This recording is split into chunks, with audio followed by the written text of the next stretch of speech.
Subscribe for daily IELTS material.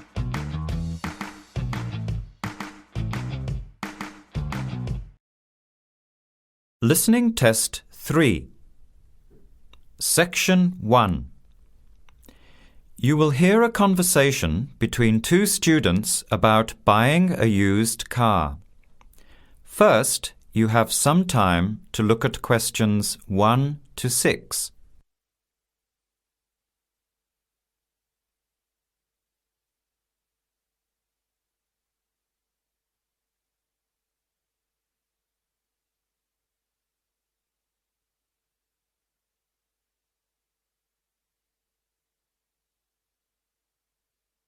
Notice that an example has been done for you. This time only, the conversation relating to the example will be played first.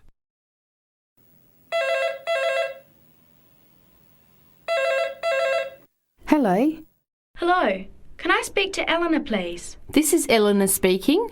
Hi, my name is Jan. I'm calling about the car that was advertised on the notice board in the Student Union building. Is it still for sale? Yes, it is.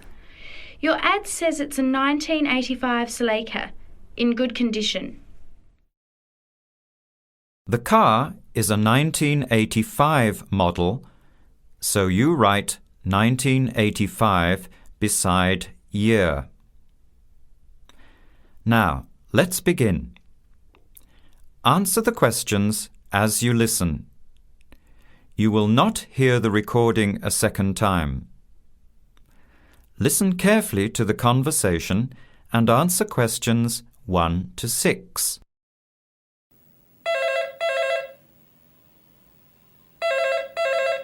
Hello, Hello, can I speak to Eleanor, please? this is Eleanor speaking.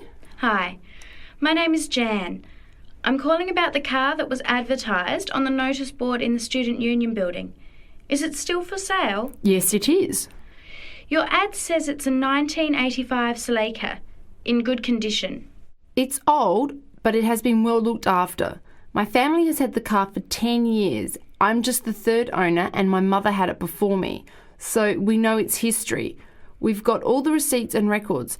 It's had regular maintenance and the brakes were done last year. It runs really well but looks its age. Why are you selling it, by the way? Well, I'm going overseas next month to study. I'll be away for at least 2 years, so I have to sell it. Unfortunately, it's been a good car. You want $1,500, is that right? I was asking $2,000, but since I need to sell it quickly, I've reduced the price. Would you like to come and take it for a drive? I don't live far from the university. Yes, I'd like to have a look. What time would suit you? Any time this evening is fine. Well, I finish classes at 6 o'clock. How about straight after that? Say 6:30? Great, I'll give you directions. When you leave the main gate of the university, turn left on South Road and keep going until you get to the Grand Cinema. Take the first right, that's Princess Street. I'm at number 88 on the right. So it's 80 Princess Street. No, it's 88 Princess Street and the suburb is Parkwood. You'll see the car parked in front. It's the red one with the for sale sign on it. Okay, thanks Eleanor. I'll see you later. Bye. Before you hear the rest of the conversation, you have some time to look at questions 7 to 10.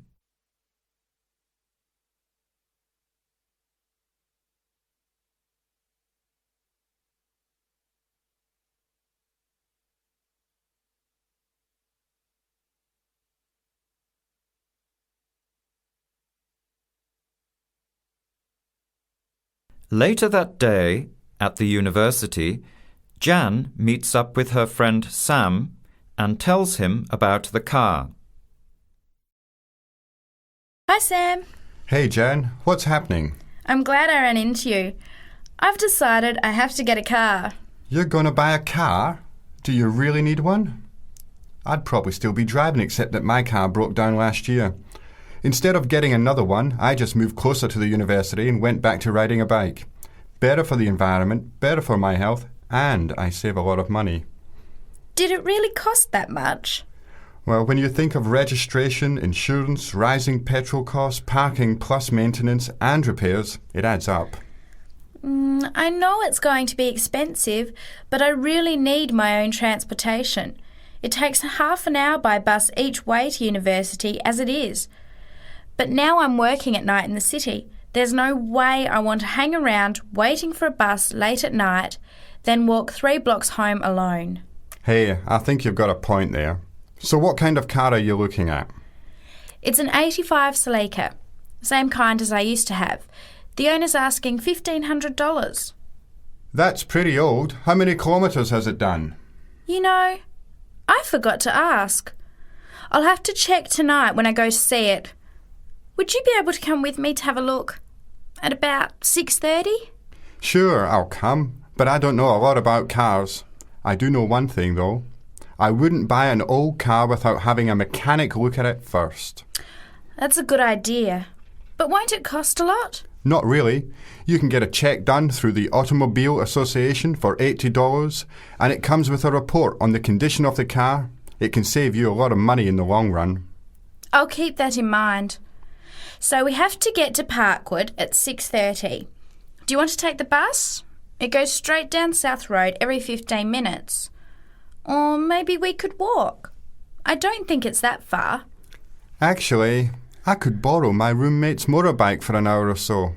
He's working all evening in the library. Do you think he'd mind? No way. He owes me a favour or two. Okay, great. See you at 6, outside the student centre. That is the end of section 1. You have half a minute to check your answers.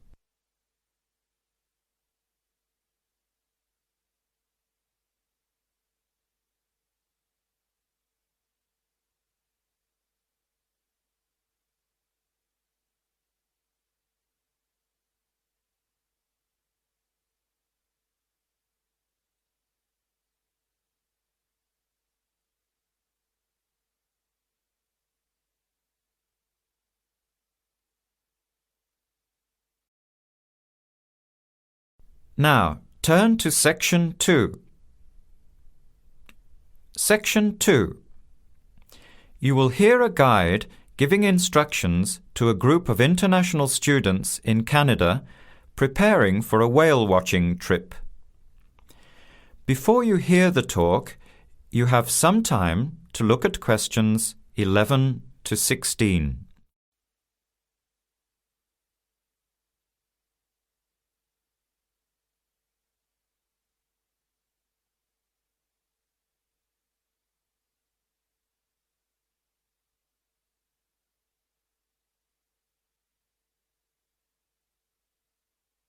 Now listen carefully to the first part of the talk and answer questions 11 to 16.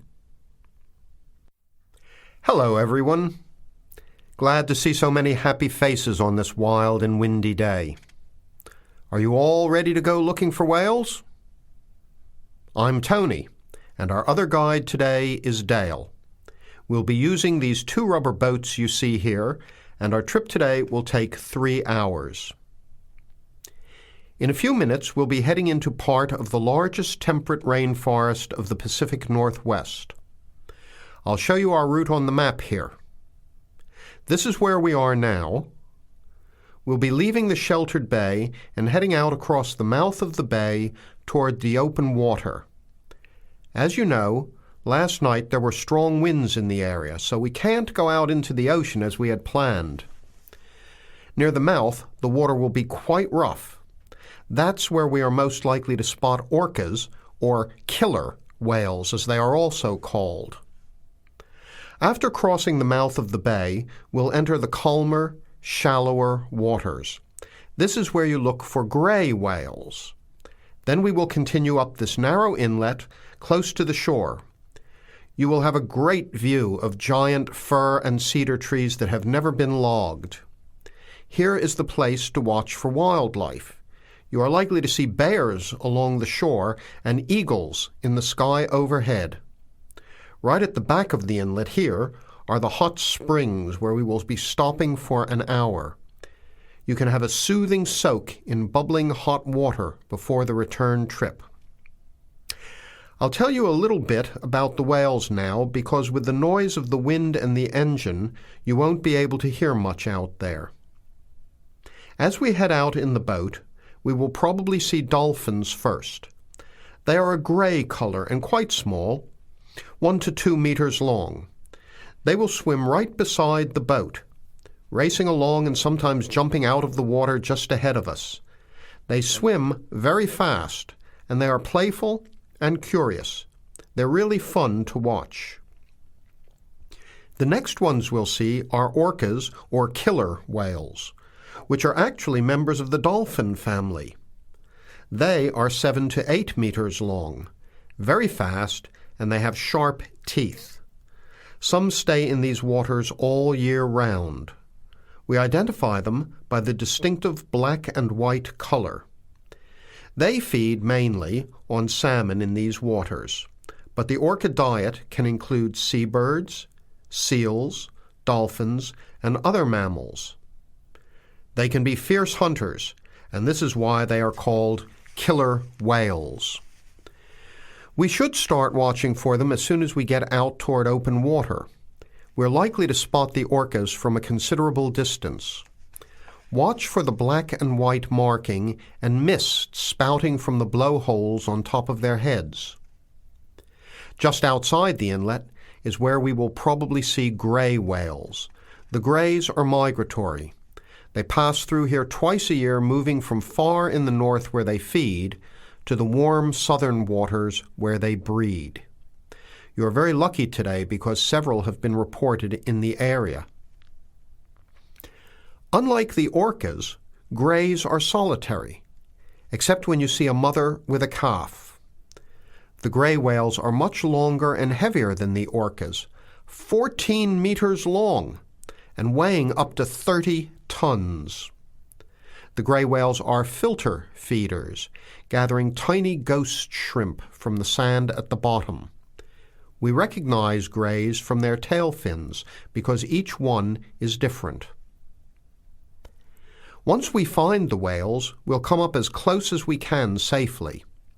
We are allowed to approach the whales no closer than 50 meters, but that feels pretty close when you are in the presence of animals this big. You'll see mist coming out of the blowholes when they breathe out, and you'll hear a loud hiss.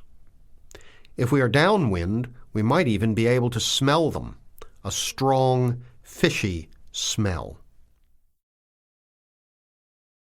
Before the talk continues, you have some time to look at questions 17 to 20.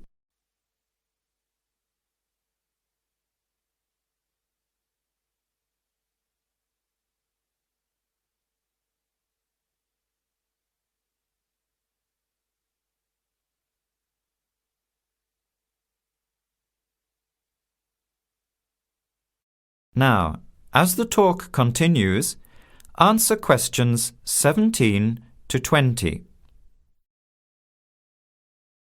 Now, for just a few words of caution. It will be quite bouncy out there, especially in the front of the boat. If you want a smoother ride, stay in the middle of the boat, close to the engine. Hold on to the ropes and keep an eye on any big waves. Be alert so you don't get thrown out of the boat. In case of an emergency, you are all wearing survival suits. They'll keep you warm and dry in or out of the water. They are bright orange for visibility. The water temperature is around 8 degrees. Without these suits, you would only last a few minutes in this cold water. With these suits, your survival time is increased dramatically. They will keep you upright in the water even if you can't swim. But we don't expect anybody to end up in the water, so don't worry. Now, are there any questions? I'm afraid of getting seasick. Right. I was just coming to that. If you think you might get seasick, take one of these patches and put it on your arm at the wrist, like this. It works on pressure points of the body and will relieve seasickness without the drowsiness you can get from pills. Are there any other questions? All right then, let's start loading up the boats. We leave in 5 minutes. That is the end of section 2. You have half a minute to check your answers.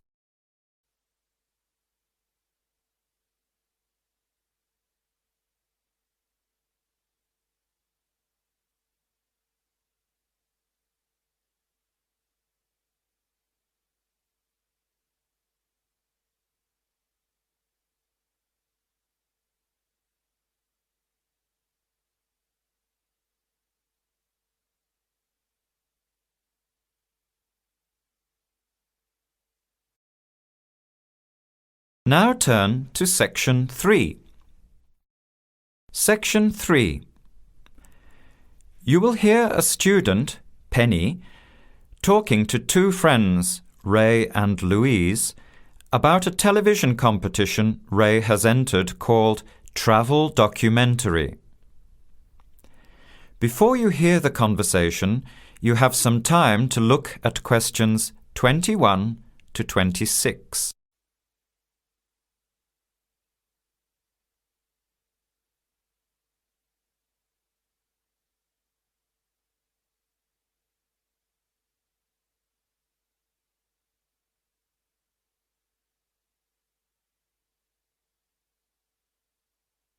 Now, listen carefully and answer questions 21 to 26.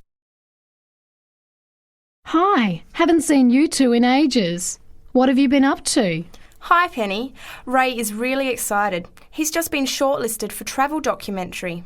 He could be off travelling around the world for 3 months. Travel documentary? What's that? You've never heard of it? Don't you watch TV? Well, actually, no, hardly ever. Especially since I've started working on my thesis. I don't have time to breathe, let alone watch TV. So what's this all about, Ray? Well, actually, it's a competition run by public TV. It involves my 2 great loves, travel and filmmaking. Is it that program where people are sent around the world making documentary videos? I have heard of it. Fantastic! So you've been chosen? Not yet. I'm one of 34 selected for an interview next week, so I've made it through the first cut. Yeah, there were over 200 applicants from around the country. Pretty amazing, hey? Well, I've been lucky so far. What's the next stage? 13 are chosen from the interview to do a 4-week training course in documentary filmmaking. Then, the 8 finalists get sent off with a video camera to travel around the world. Sounds incredible. What's the catch? The catch is that every 2 weeks you have to send in a 10-minute video from a different part of the world. It's broadcast on TV along with the work of 3 of the other competitors and judged by a panel of experts and the TV audience. So you're under a lot of pressure. Wow, I guess so. You mean you're on television every 2 weeks? Yep, that's right. But first I have to be selected. Do you have to have any filmmaking experience to apply? Some background in photography or video making helps, but you're not supposed to be an expert. In fact, you can't apply if you've already worked in filmmaking. We all get the same 4-week course, so we start with the same skills. Can you go anywhere in the world you want? Each competitor makes up his or her own travel plans and has to get them approved. Before the conversation continues, you have some time to look at questions 27 to 30.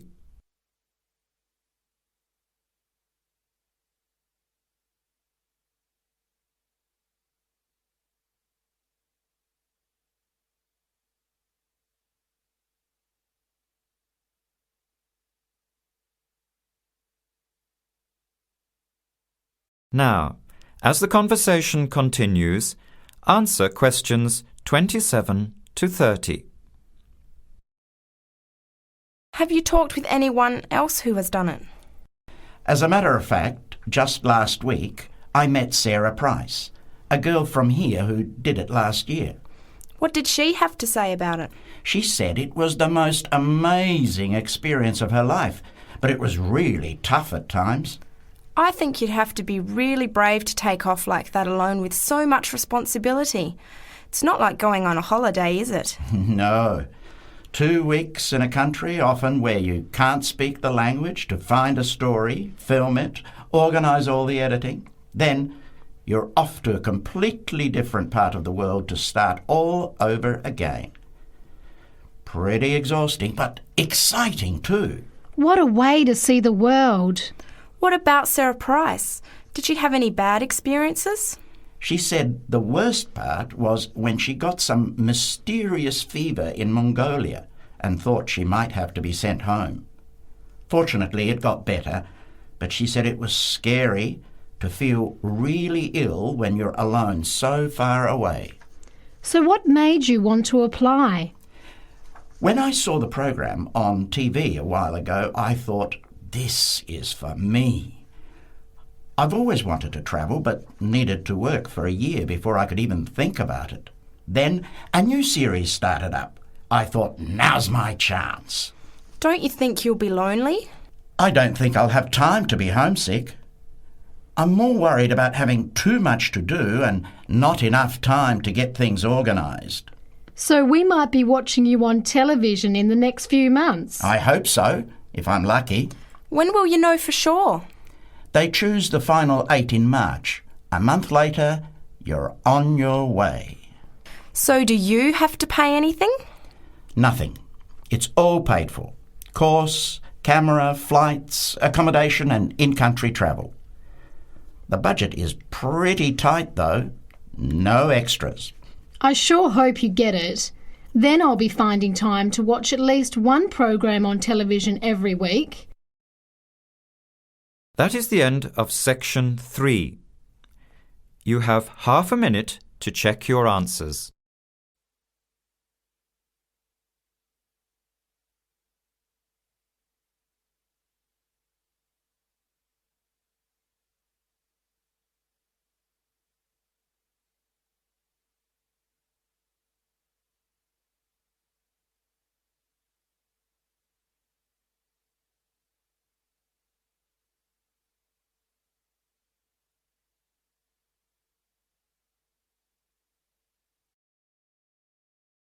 Now turn to section 4. Section 4. You will hear a talk given by Kate Tomalin on the history of technology. First, you have some time to look at questions 31 to 33.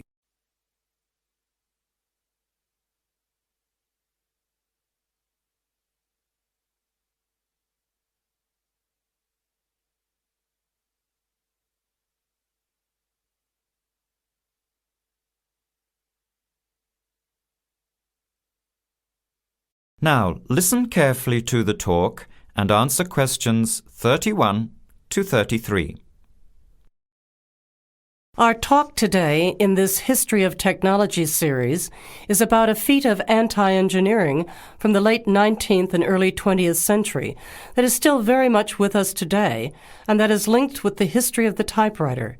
It's the QWERTY keyboard. What, you might ask, is QWERTY? Well, have a look at the nearest typewriter or computer keyboard. If you look at the top row, you will see that Q, W-E-R-T-Y, are the first 6 letters.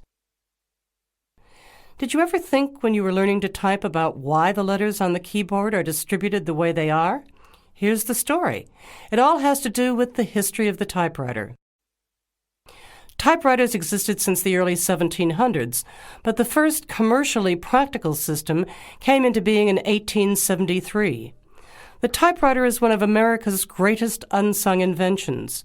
While the telephone, automobile, and airplane sped up communications and transportation, the typewriter did the same thing for the written word. But few people paid much attention, possibly because they were too busy reading what the typewriter had written about all the other inventions. The first typewriters had the keys laid out in alphabetical order, but this system had problems. Some keys that tended to be typed together were physically close. This made the type bars hit each other and get stuck. Typewriters in 1873 jammed or got stuck if the keys next to each other were hit in quick succession. To solve this problem, in 1878, the QWERTY keyboard was developed, spacing frequent letters away from each other and therefore reducing the number of jams. It was not specifically designed to slow down typists, as is generally believed, but the keyboard did create a built-in inefficiency for typists. The most common keys are scattered all over the keyboard rows, many on the left side. Right-handed people have to use their left hand, which is the weaker hand. Typewriter technology improved, doing away with the original rationale for the QWERTY distribution, but the keyboard remained. In spite of its inefficiency, it is the keyboard we all use today. Now you have some time to look at questions 34 to 40.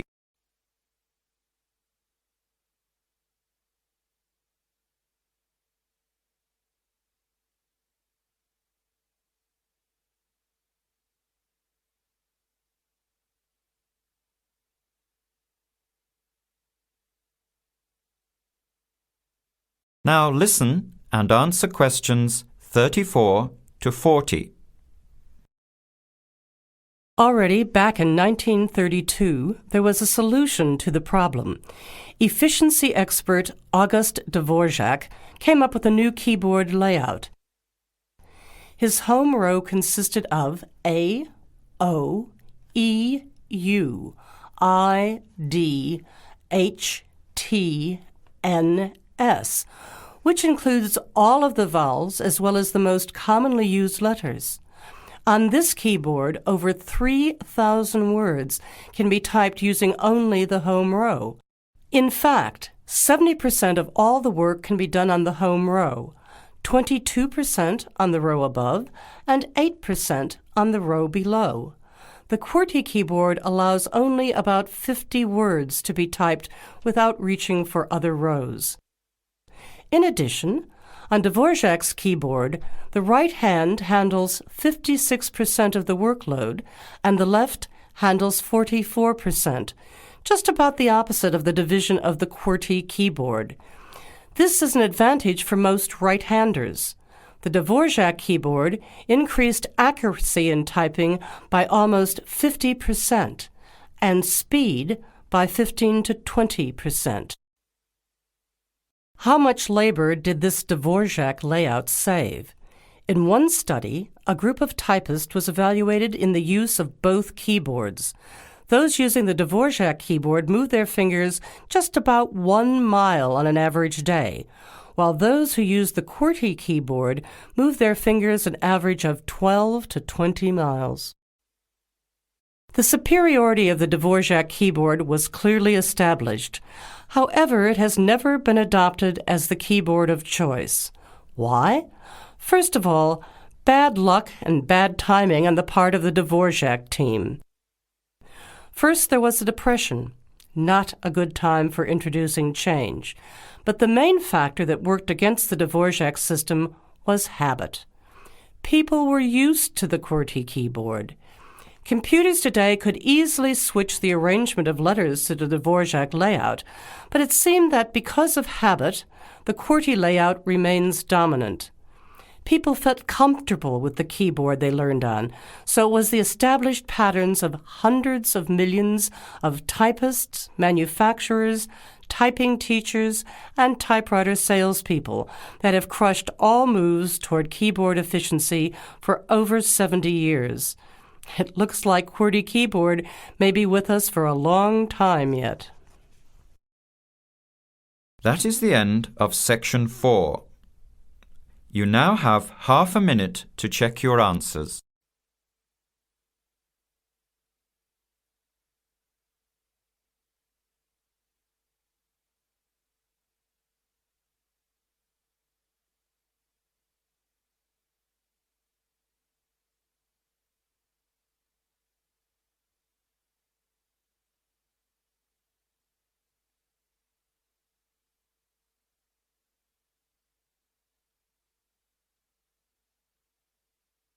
That is the end of the test.